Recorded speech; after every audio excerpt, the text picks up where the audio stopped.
महारानी जज महारानी मेरे सर पे हाथ रखो राधा रानी मेरे सर पे हाथ रखो राधा रानी मेरे सर पे हाथ रखो राधा रानी मेरे सर पे हाथ रखो राधा रानी हाँ मेरे सर पे हाथ रखो राधा रानी मेरे सर पे हाथ रखो राधा रानी चरण कमल के पास रखो राधा रानी चरण कमल के पास रखो राधा रानी चरण कमल के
बिहारी लाल की जय। परमादरणीय वंदनीय अर्चनीय पूजनीय श्री हनुमान जी महाराज, पूज्य सद्गुरुदेव भगवान, श्री हरिकथा रस रसिक महानुभावों, परमात्मा चरणानुरागियों, भक्तिमती माताओं, बहनों तथा भाइयों, मिलन विहार के श्री दुर्गा माता मंदिर के वार्षिक उत्सव के उपलक्ष्य में ये पावन श्रीमद् भागवत कथा गाई जा रही है। भगवती जगदम्बा की छत्र छाया में हम सब यहाँ एकत्रित हैं। आज सप्तम दिवस की कथा का दर्शन करने जा रहे हैं। आज कथा पूर्णता की ओर है, विश्राम की ओर है। श्री बांके बिहारी की अहृत की कृपा से निर्विघ्न विश्राम की ओर जा रही है। आइए कथा की यात्रा को आगे बढ़ाते हैं।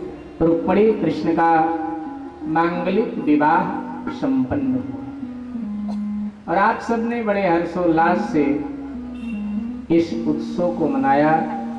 ऐसा लग रहा था कि द्वापर युग में हम सब बैठे हैं और सचमुच में द्वारिकाधीश के राजमहल के प्रांगण में हम सब विद्यमान हैं।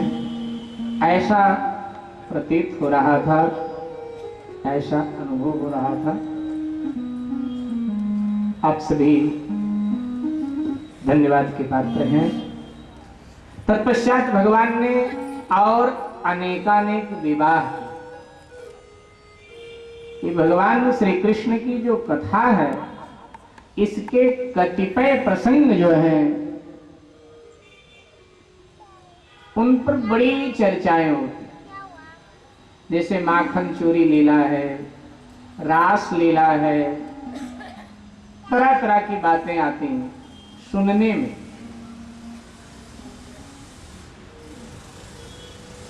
भगवान श्री राधा कृष्ण का जो पावन प्रेम है उन्हीं में से है भगवान श्री कृष्ण के अनेक विवाह, अनेकानेक विवाह किए प्रभु। कई लोग कहते हैं कि महाराज भगवान होकर के अनेक विवाह किया। भगवान ही अनेक विवाह कर सकता है और सबका समान रूप से भरण पोषण कर सकता है। मनुष्य ऐसा नहीं कर सकता। यहाँ एक पत्नी नाक में दम करके रखती है और जिसके 16,108 भगवान ने मार, भगवान ही ऐसा कर सकता। एक बात। दूसरी बात, परमात्मा जब मानव शरीर लेकर आता है तो मानव के जीवन में कुछ ऐसी विषम परिस्थितियां आती हैं, न चाहते हुए भी मनुष्य को उनसे समझौता करना पड़ता है। ये भगवान ने अपने लीला के माध्यम से बताया। जैसे ब्रज विरह का आप कल श्रवण कर रहे थे, परसों भी उसका एक भाग कल श्रवण किया। इस लीला में भगवान सर्व समर्थ हैं, ब्रज ना आना उनके लिए कोई मजबूरी नहीं, वो चाहें तो क्या नहीं कर सकते। लेकिन उन्होंने बताया कि उनके लिए मजबूरी नहीं, लेकिन मनुष्य के लिए मजबूरी हो सकती है। कुछ ऐसी विषम परिस्थितियां मानव के जीवन में आती हैं कि वो अपनों से कितने दूर चला जाता है और फिर चाहते हुए भी वो अपनों से मिल नहीं सकता। ये आती है मानव के जीवन में ऐसी विषम परिस्थितियां। भगवान ने अपने ऊपर ले करके हमको आपको बता दिया। अपने ऊपर ले, लीला का यही मतलब है, अपने ऊपर लेकर भगवान हमको बताता है कि मानव जीवन में ऐसी परिस्थितियां कई बार आती हैं कि चाहते ना चाहते हुए भी अपनों से इतना दूर चला जाता है कि वो फिर जीवन में कभी वापस आके अपनों से मिल नहीं सकता, बस केवल आंसू बहा सकता। किसी कवि ने भी समर्थन करते हुए कहा कि हाँ ठीक है, जीवन में कुछ ऐसे मुकाम आते हैं जहाँ सिर्फ आंसू इंसान के काम आते हैं, जहाँ सिर्फ आंसू इंसान के काम आते हैं। जीवन में कुछ ऐसे मुकाम आते हैं जहाँ मनुष्य कितना शक्तिशाली क्यों न हो, इतना संपन्न क्यों ना हो, पदवान धनवान क्यों ना हो, लेकिन वहां वो मजबूर हो जाता है। तो वो मजबूरियां अपने ऊपर लेकर प्रभु ने हमको आपको बताया। यूं तो भगवान श्री राधा कृष्ण अभिन्न है, भिन्न है ही नहीं। ध्यान दीजिएगा, तत्वतः वो अभिन्न है, भिन्न है ही नहीं। जैसे जल और जल की तरंग, समझ लीजिएगा, जैसे जल और जल की तरंग, देखने में जल अलग लगता है और जो तरंग है वो अलग लगती है, लेकिन वास्तविकता यह है कि जल ही तरंग है और तरंग ही जल है। जैसे शब्द और अर्थ भिन्न लगते हैं, लेकिन ऐसा है नहीं, शब्द से ही अर्थ है और अर्थ से ही शब्द एक है। ऐसे राधा कृष्ण अभिन्न, लेकिन लीला में दो भागों में बटे हुए हैं, स्त्री और पुरुष। लीला में दो भागों में बटे हैं। अगर बटे ना तो लीला का आनंद ना है, अगर बटे ना तो लीला का कोई आनंद। इसलिए आनंद देने के लिए वो अलग हो जाते हैं, विलग हो जाते हैं। ब्रिज से जाकर दोबारा प्रभु का ना आना, राधा जी क्या उनके विरह में तड़पना आदि,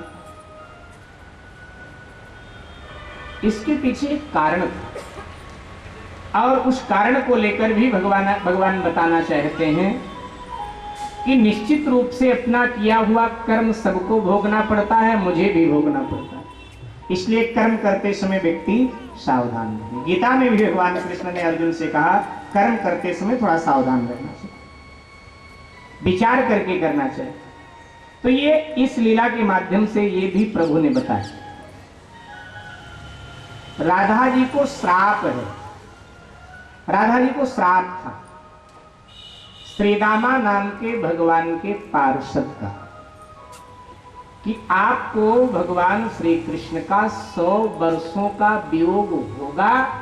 वो मनुष्य के 100 वर्ष नहीं, बल्कि देवता के 100 वर्ष। और भक्त का श्राप भगवान कहां असत्य कर सकते।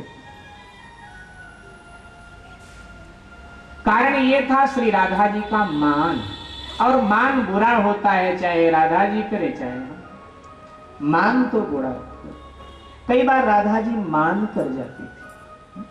ब्रज में जाते हो कहते ना ये मान गली है, ये हठीली गली है, तो आप कहते हैं हठीली गली क्यों है? कहते राधा जी ने यहाँ हठ किया था, ठाकुर जी मनाने आए, यहाँ मान करके राधा जी बैठ गई।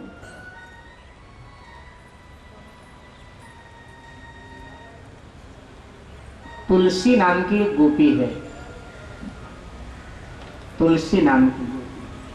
तो तुलसी नाम की जो गोपी है ना, ये कथा शिव पुराण में भी आई है, तो तुलसी ब्रह्मवैवर्त पुराण में भी आई है, भागवत में नहीं है।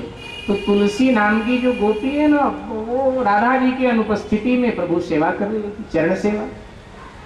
तो राधा जी आई तो उनकी दृष्टि पड़ी तो वो थोड़ा छुपने लगी। उसको पता था कि ये स्वयं ही प्रभु सेवा में रहना चाहते हैं, कोई अन्य आए तो इन्हें क्रोध आता, तो छुपने लगी। राधा जी ने देख लिया तो उसे राधा जी ने श्राप दिया,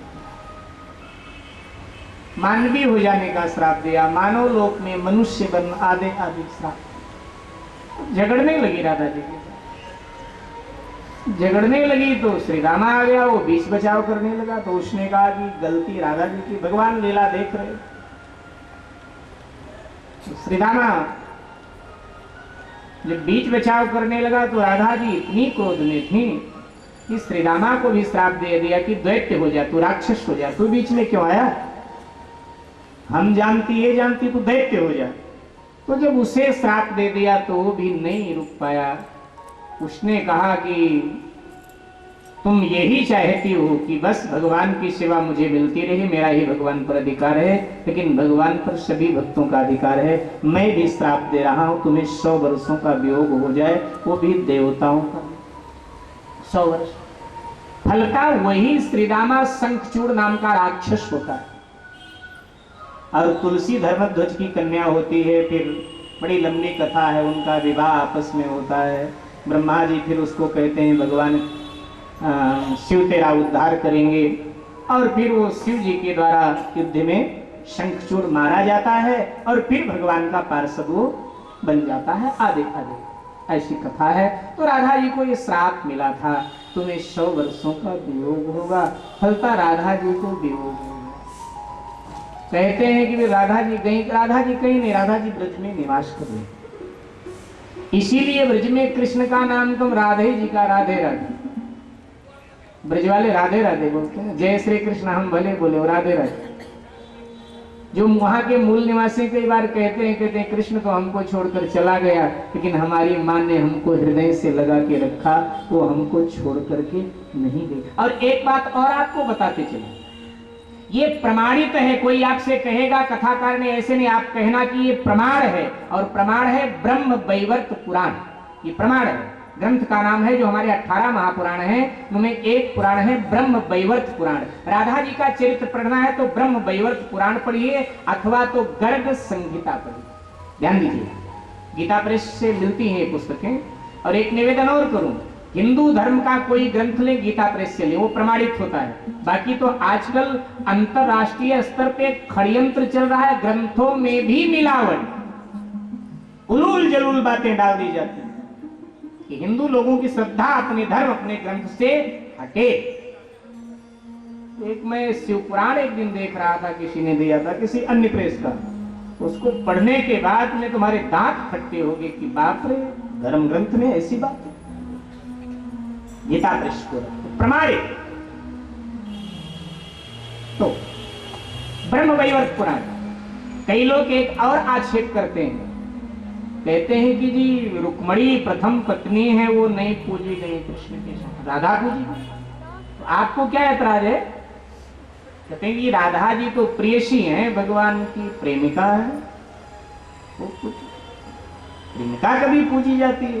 पूजी तो पत्नी जाती है हमेशा, समाज में पत्नी ही खड़ी होती है पति के दामांग में। उसकी प्रेमिका कोई है भी तो प्रेमिका को थोड़ा अधिकार दिया जाता है, अधिकार पत्नी। या राधा जी खड़ी है, तो क्या राधा जी ने जबरदस्ती किया है क्या कि मुझे खड़ा कर? पत्नी ही होंगी तभी तो खड़ी है, प्रथम पत्नी यही होंगी तभी खड़ी है। ध्यान दीजिए, राधा जी भगवान श्री कृष्ण की प्रेयसी हैं, ये ठीक है, लेकिन प्रेयसी के साथ साथ वो पत्नी। आप कहेंगे विवाह हुआ है? हाँ हुआ है। आप कहेंगे प्रमाण? मैंने बताया ब्रह्म वैवर्त पुराण। आप पढ़िएगा वहां, पढ़कर मेरी बात को मानिए, आप पढ़िएगा वहां गर्ग संहिता। इन दोनों ग्रंथों में राधा कृष्ण का विवाह हुआ है। आचार्य श्री ब्रह्मा जी महाराज थे, ब्रह्मा जी ने इनका विवाह कराया है। लेकिन श्री रामा का ये श्राप था कि तुम्हारा भगवान से विवाह भी होगा, फिर भी समाज इस विवाह को प्रमाणित मानेगा नहीं, वो आक्षेप करेगा तुम्हारे ऊपर। ये श्राप था, प्रमाण है, विवाह हुआ, ब्रह्मा जी ने विवाह किया और ब्याह करके राधा जी नंदगांव आए।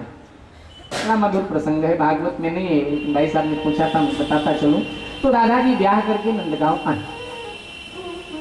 फिर आने के बाद में पहले लड़कियां 2 दिन 5 दिन रह के ससुराल में फिर मायके जाती। तो राधा जी भी 5 दिन रह के फिर बृषभान बाबा ने बुला लिया, मायके गए।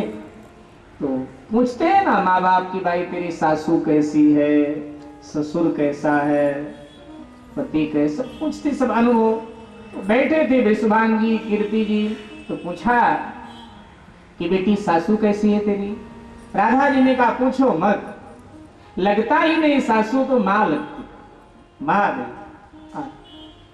आनंद ससुर वो भी बहुत अच्छे, पति तो अच्छे हैं ही, बहुत अच्छे हैं। तो दान पुण्य